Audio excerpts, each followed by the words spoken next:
Okay, இப்போ நம்ம வந்து கேஸ் ஸ்டேட்மெண்ட் பார்க்கலாம். இதுக்கு நான் யூஸ் பண்ண போகிற காலம் வந்து டிபார்ட்மெண்ட். ஸோ நான் இந்த ஆல் காலம்ஸ் இருக்கட்டும், நான் கம்மா போட்டுட்டு இந்த இதில் நான் கேஸ் ஸ்டேட்மெண்ட் யூஸ் பண்ண போகிறேன். ஸோ இப்போ என்னுடைய டார்கெட் என்னென்னா, இந்த ட்ரிபிளி இருக்குன்றிருக்குல்ல, ஸோ அந்த ட்ரிபிளி இருக்க இடத்துல எல்லா இடத்துலையும் நான் வந்து எலக்ட்ரிக்கல் அப்படின்னு நான் எடுத்துகிட்டு வரணும். ஸோ நான் கேஸ் வென் டிபார்ட்மெண்ட் ஈக்குவல் ட்ரிபிளியாக எழுதுதுன்னா தென் அது வந்து எலக்ட்ரிக்கல்,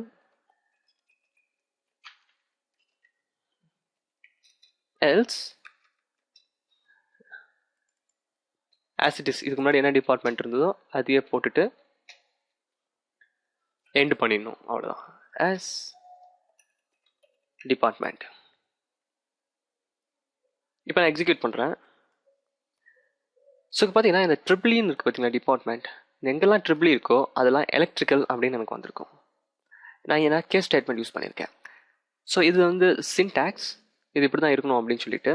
ஸோ ஃபர்ஸ்ட் கேஸ் வரும் வென் அந்த பர்டிகுலர் நம்முடைய காலம் name equals triple E, which means எதை வந்து சேஞ்ச் பண்ணணுமோ அது, எதை கம்பேர் பண்ணணுமோ அது. ஸோ இது ட்ரிபிளியாக இருக்கிற பட்சத்தில் எனக்கு இதை அந்த ரோலை டிஸ்பிளே பண்ணணும். அப்படி இல்லாட்டு ஒரிஜினலாக டிபார்ட்மெண்ட் அப்படின்ற அந்த காலமில் என்ன இருக்கோ அதை அப்படியே டிஸ்பிளே பண்ணிடு அப்படின்னு நான் சொல்லியிருக்கேன். அண்ட் எண்டு கண்டிப்பாக கொடுக்கணும் கேஸில். அண்ட் நான் ஆஸ் ஏன் போட்டேன்னா, எனக்கு வந்து இந்த காலம் வந்து டிபார்ட்மெண்ட் அப்படின்னு வரணும், அதுக்காக தான் இந்த ஆஸ் டிபார்ட்மெண்ட் அப்படின்னு நான் போட்டிருக்கேன். ஸோ என்னோட சொல்கிறேன், கேஸ் ஸ்டேட்மெண்ட்டில் கேஸ் வென் இந்த கண்டிஷன் ட்ரூவாக இருந்ததுன்னா இதை டிஸ்பிளே பண்ணோம், அப்படி இல்லாட்டு இதை டிஸ்பிளே பண்ணோம் அப்படின்னு சொல்லியிருக்கேன். அந்த டிபார்ட்மெண்ட்டில் என்ன இருக்கோ அது. இந்த இடத்துல நீங்கள் என்ன வேணால் போட்டுக்கலாம், 0 போட்டுக்கலாம்.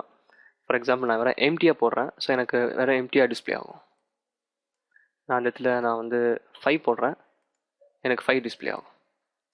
பட் நான் வந்து மீனிங்ஃபுல்லாக இருக்கணும் அப்படின்றதுக்காக தான் அந்த டிபார்ட்மெண்ட்டே போட்டேன். ஸோ ட்ரிபிளின்னு இருந்தால் மட்டும் எலக்ட்ரிக்கல் வரணும், வேறு எது இருந்தாலும் ஆஸ் இட் இஸ் டிபார்ட்மெண்ட் காலமில் என்ன இன்ஃபர்மேஷன் இருக்கோ அது அப்படியே டிஸ்பிளே ஆகிடணும் அப்படின்னு நான் இந்த இடத்துல போட்டிருக்கேன். ஸோ இந்த கேஸ் ஸ்டேட்மெண்ட் ரொம்ப ரொம்ப இம்பார்ட்டன்ட். இதை நீங்கள் திரும்பி ப்ராக்டிஸ் பண்ணி பாருங்கள். இது வந்து ஏன்னா நிறைய இடத்துல இது நம்மளுக்கு யூஸ்ஃபுல்லாக இருக்கும், ஏன்னா கண்டிஷன்ஸ் வர டைமில். ஸோ இந்த வீடியோ புரியலாம், திரும்பி என்ன வாட்டி பாருங்கள், உங்களுக்கு கண்டிப்பாக புரியும்.